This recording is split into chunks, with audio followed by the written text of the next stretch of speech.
P1 Physics, a spectrum of waves, and we're looking at the electromagnetic spectrum, the waves that emit radiation. We have radio waves, microwaves, infrared, visible, ultraviolet or UV, X-ray, and gamma rays. Now if we look on the spectrum, we see that the spectrum is like the whole range of these waves. We see that the radio waves are the harmless ones and the gamma rays are the harmful ones for our bodies, for humans, for example. It doesn't mean that the gamma rays are less important than the radio waves. It's just that for us they are more harmful and the radio waves are less harmful. And we see the radio waves have a long wavelength, so they have a larger wavelength, which means they will have a lower frequency. What does that mean? That means that they will reach a specific point less often. As we move, microwaves become, they reduce a little bit their wavelength, they increase their frequency, and we see moving to the right. In this situation, it doesn't necessarily need to be in this order. Gamma can be on the left and radio can be on the right. It doesn't make any difference.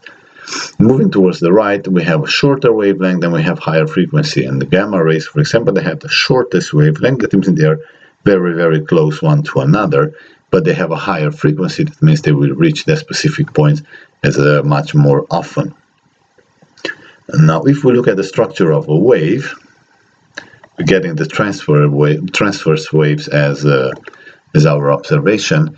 That means that these waves are going up and down. There is another type of wave called, the other type of waves called longitudinal waves, where they're moving back and forth. So transverse waves, they are moving up and down.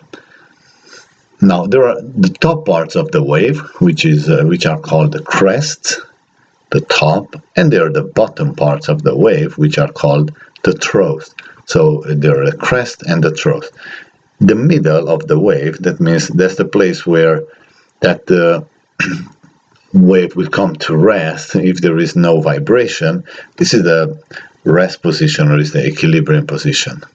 Now, one wavelength is moving from crest to crest, or from trough to trough. That's the length of the wave, or from any 2 points that are symmetrical.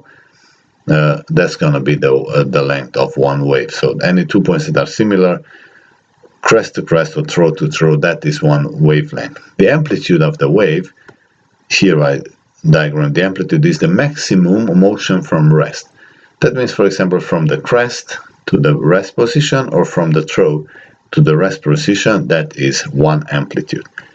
The wavelength is the distance between two successive points. It's measured in meters, as I told you earlier, crest to crest, or trough to trough, or any other points. For example, this point, this specific point, all the way to the other end. What is frequency? Frequency means frequency practically calculates how many waves are passing a point in 1 second. So, for example, if you have a frequency of 10 hertz, it's measured in hertz.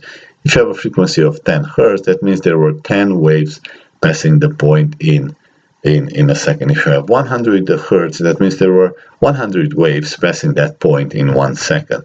Something very important here, all the waves on the electromagnetic spectrum, regardless of being radio, or micro, or infrared, or visible, or ultraviolet, or X-ray, or gamma ray, all of them, they travel at the speed of light.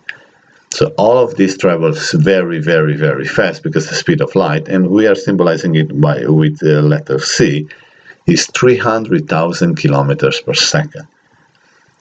That is 3 times 10 to the 5th kilometers per second. Now, if we transfer this in meters per second, there will be 300 million meters per second. Very, very, very fast.